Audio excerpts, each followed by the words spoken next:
आज के इस वीडियो में हम बीपीएससी द्वारा कंडक्ट किए गए शिक्षक भर्ती के इस ज्योग्राफी के क्वेश्चंस को हम देखने वाले हैं। इसका सही आंसर की आपके सामने अभी हम इसको डिस्कस करेंगे कि इस आंसर को आप कहां से किस आधार पर डिस्कस कर सकते हो और क्या क्या सोर्स रहेंगे इसके लिए। अब हम इसमें इम्पॉर्टेंट चीज़ ये देखते हैं कि ये सारे प्रश्न लगभग जो कि हर एक विषय से हैं, चाहे वो विज्ञान का विषय हो, ज्योग्राफी हो, इतिहास हो, लगभग इसमें एनसीईआरटी बुक को काफ़ी ज़्यादा रेफ़र किया गया है और मोर देन 80% क्वेश्चन जो हैं वो एनसीईआरटी से रेफ़र किए गए हैं और काफ़ी अच्छे प्रश्न बनाए गए हैं। अगर आपने एनसीईआरटी को थॉरली पढ़ा है, अगर पढ़ा होता तो इस प्रश्न को अच्छे कर लेते। अब इसमें एक बात ये इंपॉर्टेंट आप सभी के लिए ये ऐसा है कि ये 69 बीपीएससी एस्पायरेंट्स जितने सारे हैं उनके लिए ये जितने प्रश्न अभी बीपीएससी ने कंडक्ट किए हैं ये सारे पेपर एक गाइडिंग लाइट के रूप में काम कर सकते हैं। एक पेपर का स्तर कैसा है, उसके अंदर क्वेश्चंस कितने अच्छे पूछे जा रहे हैं, एनसीईआरटीज़ को कितना इंपॉर्टेंस देना है, ये सारी चीज़ें आपको इस बात में देखनी चाहिए। आइए पहले हम इन सारे प्रश्नों को एक बार डिस्कस कर लेते, फिर हम आगे की ओर बढ़ते हैं। उस प्रथम राज्य का नाम बताइए जिसने छत पर वर्षा जल संचयन को कानून द्वारा अनिवार्य कर दिया है। इसका सही उत्तर है तमिलनाडु। ठीक है, दूसरा प्रश्न देखते हैं। सरदार सरोवर बांध निम्नलिखित में से किन राज्यों को कवर करता है। अब इसमें से आपके पास ये उत्तर है। पहला गुजरात, राजस्थान, महाराष्ट्र, मध्य प्रदेश, गुजरात, राजस्थान, महाराष्ट्र, गोवा, गुजरात, राजस्थान, महाराष्ट्र, पंजाब। तो इसका पहला वाला प्रश्न जी है वही सही ऑप्शन है, गुजरात, राजस्थान, महाराष्ट्र और मध्य प्रदेश। आइए दूसरा प्रश्न नेक्स्ट देखते हैं। झारखंड का कोडरमा निम्नलिखित खनिज का प्रमुख उत्पादक है। अब झारखंड का जो कोडरमा क्षेत्र है वो किसके लिए प्रमुख है, तो ये अभ्रक के लिए है। अभी हम बारी बारी से इन सारे प्रश्नों के उत्तर को देख ले रहे हैं, फिर हम इनके सोर्स पर आएंगे तो थॉरली डिस्कस करते हैं। भूदान ग्राम आंदोलन जिसे रक्तहीन क्रांति के नाम से भी जाना जाता है किसके द्वारा शुरू किया गया था। इसका सही उत्तर है विनोबा भावे। इसका सही उत्तर हो जाएगा विनोबा भावे के द्वारा। नेक्स्ट देखते हैं। कुछ टूथपेस्ट में चमक किस खनिज से आती है। इसका उत्तर क्या है, चूना पत्थर, सिलिका, अभ्रक, उपयुक्त में से एक से अधिक या उपयुक्त में से कोई नहीं। फ्रेंड्स, इस प्रकार के प्रश्न जो हैं आपके लिए काफ़ी इंपॉर्टेंट हो जाते हैं। आप देखेंगे कि ये अभी आपको न साइंस का प्रश्न लग रहा है और ये फिर ज्योग्राफी में भी आपको देखना है। तो इस प्रकार के जो प्रश्न होते हैं बिल्कुल आपके लिए इम्पॉर्टेंट होते हैं। तो इसके लिए सही उत्तर हो जाएगा एक से अधिक, क्योंकि इसमें सिलिका, चूना पत्थर इन सब का इस्तेमाल होता है। दंत मंजन जो हमारे दांतों को साफ करता है, इसमें बहुत सारे ऐसे अपघर्षक खनिज होते हैं जिसमें सिलिका और चूना पत्थर जैसे मिले होते हैं, जिसके कारण ये काम आता है। तो इसमें एक से अधिक, डी आंसर इसके सही हो जाएगा। तो friends, D answer will be the right answer. Okay, चलिए नेक्स्ट क्वेश्चन पे आते हैं। कौन सी फसल विकसित होने में लगभग 1 वर्ष का समय लगता है। तो इसमें से जो सही ऑप्शन है वो देख लेते हैं। जौ है, पटसन है, कपास है, एक से अधिक इनमें से कोई नहीं। तो मेरे अनुसार गाइस इसका सही आंसर होना चाहिए ई, क्योंकि कपास, पटसन और जौ नहीं होगा। इसमें जो गन्ना है, शुगर केन जो होता है, वो शुगर केन को लगभग तैयार होने में 1 वर्ष का समय लगता है। तो इसलिए इनमें से कोई नहीं होना चाहिए, ई ऑप्शन। नेक्स्ट देखते हैं। राष्ट्रीय राजमार्ग किसके द्वारा बिछाए और निर्मित और संचालित किए जाते हैं। जो नेशनल हाईवेज होते हैं उसको कौन देखता है, किसके द्वारा ये बिछाए जाते हैं और उसे संचालित कौन करता है। तो इसका सही उत्तर है CPWD, केंद्रीय लोक निर्माण विभाग, सेंट्रल पब्लिक वर्क्स डिपार्टमेंट। तो इसका सही उत्तर ए हो जाएगा। नेक्स्ट है, विभिन्न देशों में स्लैश एंड बर्न कृषि के लिए प्रयुक्त नामों के लिए नीचे दिए गए कूट से सही विकल्प का चयन करना है। आइए देखते हैं। तो सबसे आसान इसमें देखोगे बहुत सारी इस प्रकार की चीज़ें। ये स्लैश एंड बर्न हालांकि और भी दूसरे एग्जाम्स में भी पूछे गए हैं। तो ये स्लैश एंड बर्न को जैसे हम पढ़ते हैं, भारत में भी ये सस्य जो दहन है कृषि, ये इस नाम से बहुत सारे नॉर्थ ईस्ट में झूम के नाम से जानी जाती है। झूम कल्टीवेशन के बारे में हमने देखा होगा। इसके अलावा इंडिया के अलावा भारत के भी अलग अलग क्षेत्रों में, इंडिया के अलावा और जितने दूसरे देश हैं, हालांकि वहाँ पर भी इस स्लैश एंड बर्न कल्टीवेशन होता है, जहाँ पर इसे दूसरे नामों से जाना जाता है। इसी से ये प्रश्न आया हुआ है। अभी हम देखते हैं इनमें कि ये कौन सा हो सकता है। इसका सही उत्तर होगा, आप देखिए, मैक्सिको दिया हुआ है, ब्राज़ील है, वियतनाम है और इंडोनेशिया है। और इधर में रोका, मिल्पा, लादांग, रे।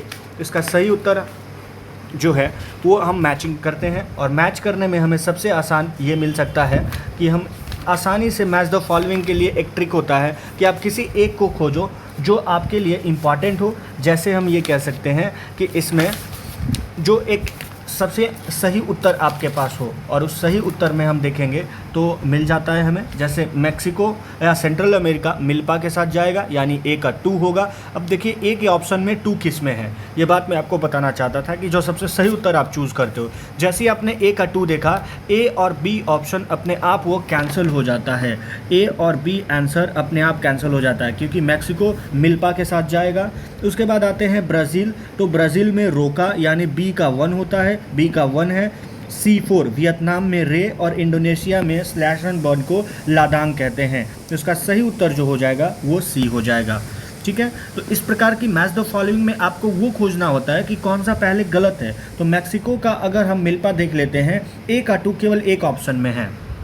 आइए आगे आते हैं कि भारत के एक प्रमुख शक्ति प्रदान करने वाला निगम है, इसके पास पर्यावरण संबंधित या पर्यावरण प्रबंधन प्रणाली 14001 के लिए ISO का प्रमाणन है। इसका सही उत्तर जो है वो है NTPC, ठीक है, नेशनल थर्मल पावर कॉर्पोरेशन। इसका सही उत्तर ये है।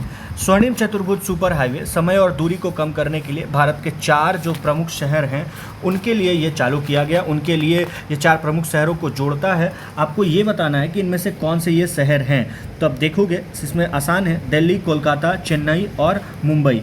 दिल्ली से कोलकाता, चेन्नई से मुंबई और दिल्ली को जोड़ने वाली ये 6 लेन जो सड़क है ये चालू की गई थी। ये भारत के उत्तर दक्षिण गलियारे और पूरा पश्चिम गलियारों को जोड़ने का कार्य करता है, तो इसका सही आंसर ए हो जाएगा। नेक्स्ट देखते हैं, निम्नलिखित में से कौन सा बंदरगाह आज़ादी के बाद सबसे पहले बनाया गया था। इसका सही उत्तर है कांडला।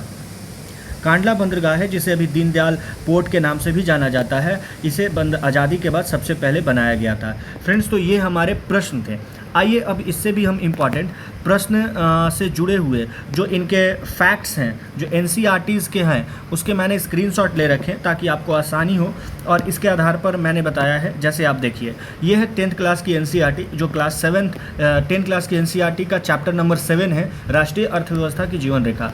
स्वर्णिम चतुर्भुज महाराजमार्ग, golden quadrilateral super highway, Bharat सरकार ने दिल्ली, कोलकाता, चेन्नई और मुंबई के दिल्ली को जोड़ने वाली 6 लेन है। 2 गलियारे इसके अंदर आएंगे, जो उत्तर दक्षिण गलियारा होगा जो श्रीनगर को कन्याकुमारी से जोड़ती है, और द्वितीय पूर्व पश्चिम गलियारा होगा जो सिलचर असम को पोरबंदर गुजरात से जोड़ती है। ये पहला था। दूसरा देखते हैं, राष्ट्रीय राजमार्ग के बारे में आपके पास प्रश्न था, ये भी उसी चैप्टर का है। राष्ट्रीय राजमार्ग देश के दूरस्थ भागों को जोड़ते हैं। ये प्राथमिक सड़क तंत्र है जिनका निर्माण और रख रखाव केंद्रीय लोक निर्माण विभाग CPWD के अधिकार क्षेत्र में आता है। दूसरा प्रश्न के लिए आपको मिल गया। तीसरा देखते हैं, स्वतंत्रता प्राप्ति के कक्ष में कांडला पतन पहले पतन के रूप में विकसित किया गया था। ऐसा देश विभाजन से कराची पतन की कमी को पूरा करने और मुंबई से होने वाले व्यापारिक दबाव को कम करने के लिए था। कांडला, जिसे अब एक दीनदयाल पतन के नाम से जाना जाता है, एक ज्वारीय पतन है। फ्रेंड्स, ये भी 10th क्लास की NCERT का ज्योग्राफी का ये है। अगला देखते हैं, NCERT में ही है, ये NTPC को दिखाया गया मार्ग, NTPC द्वारा दिखाया गया मार्ग कि कैसे हम पर्यावरण के साथ सामंजस्य स्थापित करते हुए विकास को आगे बढ़ा सकते हैं। भारत में NTPC जो राष्ट्रीय ताप विद्युत गृह कॉरपोरेशन है, विद्युत प्रदान करने वाले मुख्य निगम है। इसके पास पर्यावरण प्रबंध तंत्र EMS एनवायरमेंट मैनेजमेंट सिस्टम 14001 के लिए ISO प्रमाण पत्र है। यह निगम प्राकृतिक पर्यावरण और संसाधन जैसे जल, खनिज तेल, गैस और ईंधन संरक्षण नीति का हिमायती है और ध्यान में रखकर ही विद्युत संयंत्रों की स्थापना करती है। तो ये इसकी हमने देखा, इसका आंसर।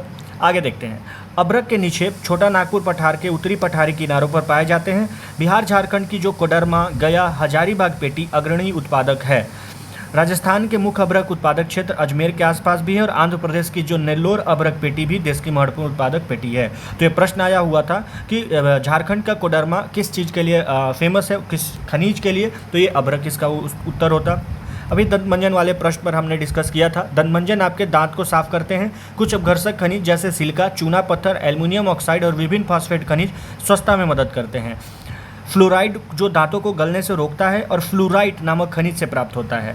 अधिकतर दंतमंजन टिटेनियम ऑक्साइड से सफ़ेद बनाए जाते हैं जो कि र्यूटाइल, इल्मेनाइट और एनाटेज नामक खनिजों से प्राप्त होता है। तो ये सारे फैक्ट्स फ्रेंड्स इसमें दिए हुए हैं।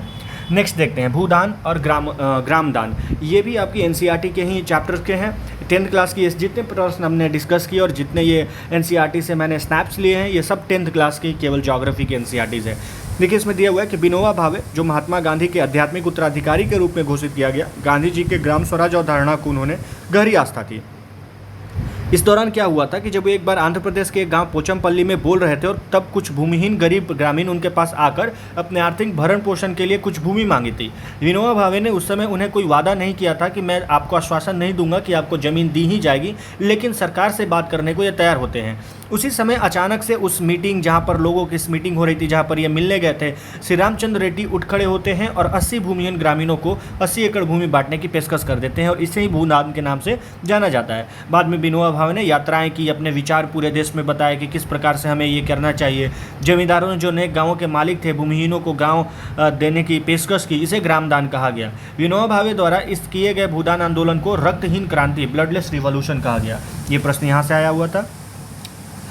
आगे हम देख लेते हैं। ये हमने देखा कि अलग अलग नाम से जाना जाता है। उत्तर पूर्वी राज्यों में असम, मेघालय, मिजोरम, नागालैंड में झूम कल्टीवेशन के नाम से, मणिपुर में पामलू, छत्तीसगढ़ के बस्तर जिले और अंडमान निकोबार में इसे दीपा, मतलब जो स्लैश एंड बर्न है, इस कल्चर, इस कल्टीवेशन को, इस एग्रीकल्चर टेक्निक को अलग अलग क्षेत्रों में दूसरे नामों से जाना जाता है।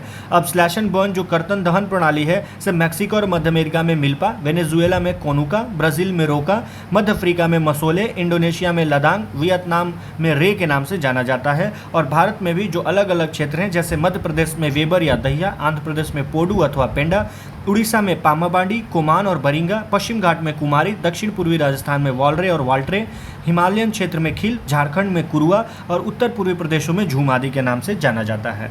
नेक्स्ट देखते हैं।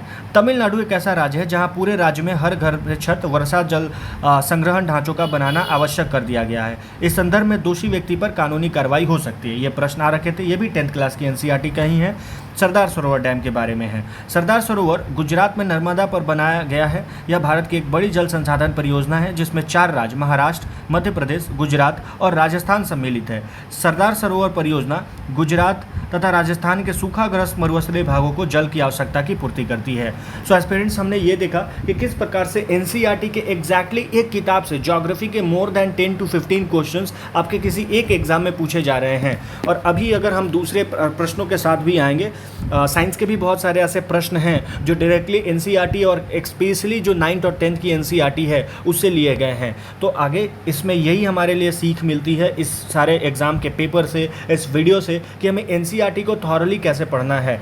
एग्ज़ाम पॉइंट ऑफ व्यू से आप देखें कि जहाँ पर भी एमसीक्यूज़ बन सकता है उस एमसीक्यूज़ को रिवाइज़ करें, देखें, उसके कॉन्सेप्ट को पढ़ें। जैसे साइंस में है, ज्योग्राफी की आप 8, 9, 10 की एनसीईआरटी को अच्छे से पढ़ें, साइंस की 8, 9 और 10 की एनसीईआरटी को अच्छे से पढ़ें। ये 69th के लिए, 69 बीपीएससी प्रीलिम के लिए आपके लिए मोर सफिशिएंट होगा, मोर देन सफिशिएंट होगा। और इसके साथ इसे आप जितना ज़्यादा रिवीजन करेंगे उतना ज़्यादा आपके लिए हेल्पफुल होगा। सो एनसीईआरटी को आप बिल्कुल इस आधार पर पढ़ें कि इनसे इस प्रकार के प्रश्न निकाले जा सकते हैं। So thank you guys for watching this video. Will see you in next video. हम दूसरे वीडियोज़ में साइंस या दूसरे ऐसे जो भी प्रश्न होंगे उनके आंसर कीज और उनके डिस्कशन के साथ जो एनसीईआरटी बेस्ड होगा उसके साथ हम आएंगे। Thank you.